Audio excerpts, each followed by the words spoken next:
जय Jagannath welcome to your channel world affair मधु जिके ओडिया सांग माने आजिर एई जिके भिडियोटा न्यायपालिका उपरे भारतर न्यायपालिका सुप्रीमकोर्ट एवं हाईकोर्ट उपरे किछि इंपोर्टेंट क्वेश्चन मु नै आछि। प्रत्येक सरकारी exam Odisha police SSC railway सब एग्जाम रे सांग माने भारतर न्यायपालिका उपरे गोटे गोटे क्वेश्चन पचरा जाय थाए। वीडियो स्टार्ट करिवा, वीडियो को शेष जाय देखिबे। भारतर सर्वोच्च तथा अंतिम न्यायिक ट्रिब्यूनाल हेउची कोउटा? चारटा जाक option, president, parliament, supreme court, union cabinet. ठीक उत्तर option C supreme court. Supreme court होउची आमर सर्वोच्च तथा अंतिम न्यायिक ट्रिब्यूनाल, मन रखिबे। एटा बहुत थर पचरा जायछि। परवर्ती प्रश्न, who of the following decided the number of जज इन ए हाई कोर्ट? निम्नलिखित मध्यरु किए निष्पत्ति नियंती जे हाईकोर्ट रे केते संख्यार विचारपति रहिबे? चारटा जाक option, the president, chief minister of the state, prime minister, parliament. ठीक उत्तर ऑप्शन ए द प्रेसिडेंट। भारतर राष्ट्रपति सीए निष्पत्ति नेबे जे को हाईकोर्ट रे केते विचारपति रहिबे। से गवर्नर को साथे डिस्कशन करी ए डिसीजन नियंती। प्रधान विचारपति एवं हाईकोर्ट रो अन्य विचारपति मानू किए नियुक्ति करती? चारिटा जाक option, president, chief justice of the supreme court, governor of the concern state, attorney general of India. ठीक उत्तर ऑप्शन ए प्रेसिडेंट। राष्ट्रपति प्रधान विचारपति, सुप्रीम कोर्ट रो प्रधान विचारपति, हाईकोर्ट रो अन्य जज एवं हाईकोर्ट रो मुख्य विचारपति को नियुक्ति दियंती। हाईकोर्ट रो विचारपति को किए शपथ ग्रहण कराई थांती? Very very important. चारटा जाक option, chief justice of India, chief justice of high court, president, governor of the concern state. सांग माने ठीक उत्तर option D governor of the concern state. जो राज्यर हाईकोर्ट से राज्यर राज्यपाल से राज्यर हाईकोर्ट रो मुख्य विचारपति को शपथ देई थांती। Very important. एटा बहुत बड़ा इंपोर्टेंट क्वेश्चन सांग माने बहुत थर पचरा जायछि। The supreme court of India was set up under which of the following act? निम्नलिखित अधिनियम मध्यरु केउ अधिनियम रे भारतीय सर्वोच्च न्यायालय गठन करा जायथिला? चारटा जाक option, Pitt's India act 1784, chartered act 1833, regulating act 1773, Indian council act 1892। ठीक उत्तर ऑप्शन रेगुलेटिंग एक्ट 1773। 1773 मसीहा रेगुलेटिंग एक्ट अनुसार आमर भारतीय सुप्रीम कोर्ट गठन करा जायथिला। ठीक अछि संग माने एटा मन रखिबे। एबे ता विषय रे किछि पॉइंट जानिबा। रेगुलेटिंग एक्ट 1773 अनुसार भारत रे सुप्रीम कोर्ट प्रतिष्ठा करा जायथिला। हीरालाल जे की सुंडास कान्या, जहां को शॉर्ट रे जेके कान्या कहा जाए, सीए भारतर प्रथम सुप्रीम कोर्ट रो विचारपति थिले। जेके कान्या एटा भी बहुत थर एग्जाम रे पचरा जायछि। सुप्रीम कोर्ट रो प्रथम विचारपति जेके कान्या, मन रखिबे। भारत रे सुप्रीम कोर्ट रो विचारपति संख्या वृद्धि करिवार क्षमता का पाखरे अछि? चारटा जाक option, the president of India, the chief justice of India, the union ministry of law, the parliament of India. ठीक उत्तर option D the parliament of India. भारतीय संसद पाखरे एई क्षमता अछि, पावर अछि, सीए आमर सुप्रीम कोर्टंकर जज संख्या वृद्धि करि परिबो। जेतेबेले भारतीय जुडिशियल सिस्टम रे जन स्वार्थ मकदमा प्रवर्तित हैला, सेही समय रे भारतर सुप्रीम कोर्ट रो प्रधान विचारपति रूपे किए कार्य करुथिले? सांग माने जन स्वार्थ मामला जहाँ को पीआईएल कहा जाए।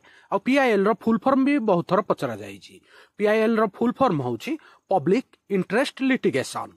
चारटा जाक option, M Hidayatullah, M Ahmadi, S Anand, P N Bhagwati. ठीक उत्तर ऑप्शन डी पीएन भगवती।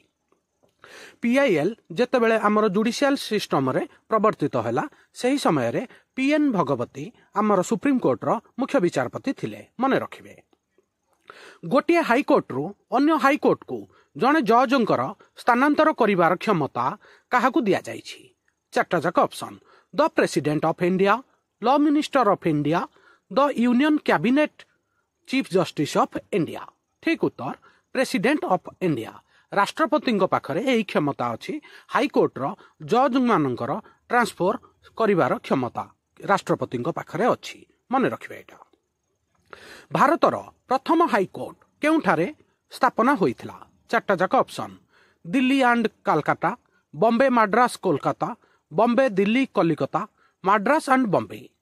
ठीक उत्तर ऑप्शन बी बॉम्बे मद्रास कोलकाता। बॉम्बे मद्रास कोलकाता मन रखिबे। एटा बॉम्बे रो नुआ ना होची मुंबई, मद्रास रो नुआ ना होची चेन्नई, कालकुतार नुआ ना होची कोलकाता। ठीक अच्छे सांग माने एटा मन रखिबे। एबे ता विषय रे किछि इंपोर्टेंट पॉइंट जानिबा। सांग माने कलिकता रे हाईकोर्ट रो चार्टर मे 1862 रे प्रतिष्ठा होइथिला एवं परे मद्रास एवं बॉम्बे हाईकोर्ट जून 1862 रे प्रतिष्ठा होइथिला। आ कलिकता हाईकोर्ट देशर प्रथम हाईकोर्ट। ठीक अच्छे सांग माने एटा मन रखिबे। Very very important. आपनकर पूरा डाउट क्लियर हो जाइथिबो बोली आशा। सांग माने वीडियो को लाइक करिवे आ आपनकर सांग साथी रे शेयर करिवे। सुप्रीम कोर्ट द्वारा केते प्रकार रो लेखा बा राइट्स दिया जाई परिबो? चारटा जाक ऑप्शन 3, 4, 5, 6। ठीक उत्तर ऑप्शन सी 5। सुप्रीम कोर्ट द्वारा 5टा राइट्स दिया जाई परिबो। ठीक अछि सांग माने एटा बहुत बड़ इंपोर्टेंट क्वेश्चन। सांग माने वीडियो को लाइक करिवे आ नुआ थिले चैनल को सब्सक्राइब करिवे। एबे ता विषय रे किछि इंपोर्टेंट पॉइंट म आपन को जणाउछि। भारतीय नागरिकंकर मौलिक अधिकार को कार्यकारी करिबा पई सुप्रीम कोर्ट किंबा हाईकोर्ट पाखरे 5टी विभिन्न प्रकार लेखा बा निर्देश जारी करिवार क्षमता अछि। एटा मन रखिबे। आ से 5टा को ना होउछि हाबियस कॉर्पस, मांडामस, क्वारेंटो, निषेध, सर्टिओरी। ठीक अछि संग माने 5टा को राइट्स आपण जानिले। परवर्ती प्रश्न हाईकोर्ट रो विचारपति माने केते वर्ष पर्यंत कार्य करंती? चारटा जाक option during the pleaser of the chief justice of India till they have attained 62 years of age, till they have attained 65 year of age, as long as they desire।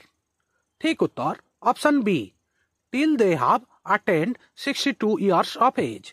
Supreme जो high court रो विचारपति 62 वर्ष पर्यंत कार्य करिवे। 62 वर्ष पर से रिटायर्ड होंती। भारतीय दंड संहिता केबे कार्यक्रम हैला? Very important. भारतीय दंड संहिता बा इंडियन पेनल कोड केबे कार्यक्रम हैला? केबे ऑपरेशन ने आसिला? चारटा जाक ऑप्शन 1858, 1860, 1869, 1862। ठीक उत्तर option D 1862 Indian penal code. एटा भी गोटे बहुत थर पचरा जाइछि संग माने जहार शॉर्ट फॉर्म होची आईपीसी रो full form Indian penal code. एटा भी मन रखिबे। Judicial review in the Indian constitution is based on. भारतीय संविधान रे न्यायिक समीक्षा कहा उपरे आधारित? चारिटा जाक ऑप्शन आपनक पाखरे rule of law, due process of law, president and convention, procedure establishment by law. ठीक उत्तर option D procedure established by law. मन रखिबे। सुप्रीम कोर्ट रे नियुक्त प्रथम महिला विचारपति किए थिले? चारटा जाक ऑप्शन वेरी इंपोर्टेंट क्वेश्चन सांग माने एटा। एम फातिमा बीबी, लीला सेठ, रानी जेठमलानी, आना जॉर्ज मल्होत्रा। ठीक उत्तर option A M Fathima Beevi. M Fathima Beevi भारतीय सुप्रीम कोर्ट रो प्रथम महिला विचारपति थिले जी कि 1999 मसीह रे आमर सुप्रीम कोर्ट रो विचारपति रूपे कार्य करुले। 1999 मसीहाटा 1989 टा भी मन रखिबे। भारतर एक राज्य हाईकोर्ट रो प्रथम महिला प्रधान विचारपति किए थिले? चारटा जाक ऑप्शन सांग माने एटा बहुत थर एसएससी रे पचरा जाइछि। अन्ना चंडी, लीला सेठ, फातिमा बीबी, सुनंदा भांद्रे। ठीक उत्तर ऑप्शन बी लीला सेठ। लीला सेठ सांग माने 1991 मसीह रे हिमाचल प्रदेश हाईकोर्ट रो मुख्य विचारपति रूपे कार्य करुथिले। ठीक अछि सांग माने एटा वेरी वेरी इंपोर्टेंट आउ मन रखिबे। सांग माने आज रो वीडियो एठी सरीला। आउ वीडियो केमिति लागिला प्लीज कमेंट करिवे, लाइक करिवे। आउ चैनल रे नुआ थिले वर्ल्ड अफेयर मधुजी के ओडिया चैनल को सब्सक्राइब करिवे। सांग माने सबुदिन समस्त ओडिशार कॉम्पिटिटिव छात्र छात्री यही चैनल रे GK sports affair world affair international event आउ एम्प्लॉयमेंट नोटिफिकेशन वीडियो मिलता है। सांग माने वीडियो देखि धन्यवाद। जय जगन्नाथ। वंदे उत्कल जननी।